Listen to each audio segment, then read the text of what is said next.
শহরে একের পর এক দুষ্কৃতী দৌরাত্ম্য, এবার আতঙ্কিত খোদ মেয়র। আমরাও পরিবার নিয়ে থাকি, যদি বিপদ আসে। মুখ্যমন্ত্রী অত্যন্ত ক্ষুব্ধ, কোথা থেকে অস্ত্র আসছে, আমি কি নিজে গিয়ে অস্ত্র খুঁজবো?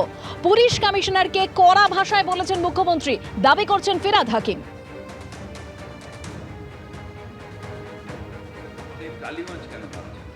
আমরাও তো ফ্যামিলি নিয়ে থাকি, যদি কালকে আমাদের উপর একটা বিপদ আসে। মুখ্যমন্ত্রীর ঘরে ছিলাম, মুখ্যমন্ত্রী অত্যন্ত ক্ষুব্ধ, খুব কড়া ভাষায় পুলিশ কমিশনারকে এবং রাজ্যের পুলিশকে বলেছেন, where this arms is coming from. আমি কি নিজে গিয়ে আর্মস খুঁজবো?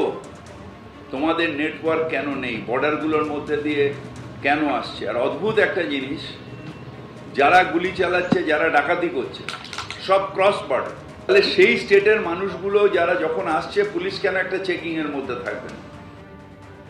আমরা এই নিয়ে কথা বলবো। আমাদের সঙ্গে টেলিফোন লাইনে রয়েছেন বিজেপি নেতা সজল ঘোষ। সজল দা, এখানে ফিরহাদ হাকিম তিনি বলছেন যে একের পর এক দুষ্কৃতী দৌরাত্ম্য শহরে, এবার তিনি আতঙ্কিত। তিনি বলছেন তিনিও পরিবার নিয়ে থাকেন, যদি বিপদ আসে। অন্যদিকে মুখ্যমন্ত্রী অত্যন্ত ক্ষুব্ধ, কোথা থেকে এত অস্ত্র আসছে, পুলিশ কমিশনারকে কড়া ভাষায় বলেছেন মুখ্যমন্ত্রী, দাবি করছেন ফিরহাদ হাকিম।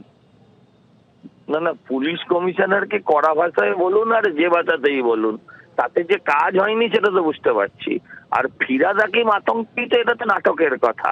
কারণ ফিরহাদ হাকিমের লোকেরাই তো সারা শহর কাঁপিয়ে দিচ্ছে, সারা রাজ্য কাঁপিয়ে দিচ্ছে, তাই না? কোথাও আপনি দেখুন জাহাঙ্গীর নামে, কোথাও জেসিবি তাজমুল নামে, কোথাও আবার কি শাহজাহান নামে, এরা তো সারা শহর কাঁপাচ্ছে, সারা রাজ্যটাকে কাঁপাচ্ছে। যতক্ষণ ফিরহাদ হাকিমের দল এই রাজ্যে ক্ষমতায় থাকবে, ততক্ষণ বাংলায় কেউ সুরক্ষিত থাকবে না। এই ফিরহাদ হাকিম, মমতা বন্দ্যোপাধ্যায়, সুজিত বোস, অরূপ বিশ্বাসের মতন 4-5টা লোক ছাড়া। আর তাদের মুখে আতঙ্কিত, আমি শুনছিলাম আপনাদের কথায়, বর্ডার দিয়ে যখন আসে, বর্ডার দিয়ে তো আপনিও এসেছিলেন মনে হচ্ছে। এগুলো যে ধরনের কথা উনি বলতে চাইছেন, অন্য রাজ্যকে দোষ দিতে চাইছেন। আরে তোমার রাজ্যের পুলিশ তখন কি করে সেটার উত্তর তো তোমায় দিতে হবে। পুলিশ মন্ত্রীর পদত্যাগ চাও, তুমি পরিবার নিয়ে থাকো, অথচ এত আতঙ্কে তুমি থাকো কি করে? তোমার রাতে ঘুম হয় ববিদা? তুমি পুলিশ মন্ত্রীর পদত্যাগ চাও না কেন?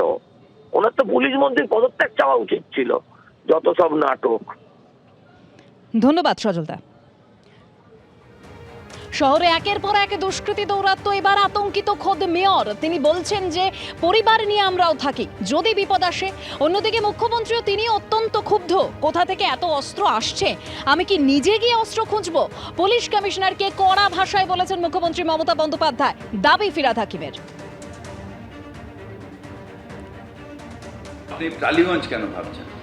আমরাও তো ফ্যামিলি নিয়ে থাকি, যদি কালকে আমাদের উপর একটা বিপদ আসে। মুখ্যমন্ত্রীর ঘরে ছিলাম, মুখ্যমন্ত্রী অত্যন্ত ক্ষুব্ধ, খুব কড়া ভাষায় পুলিশ কমিশনারকে এবং রাজ্যের পুলিশকে বলেছেন, where this arms is coming from. আমি কি নিজে গিয়ে আর্মস খুঁজবো?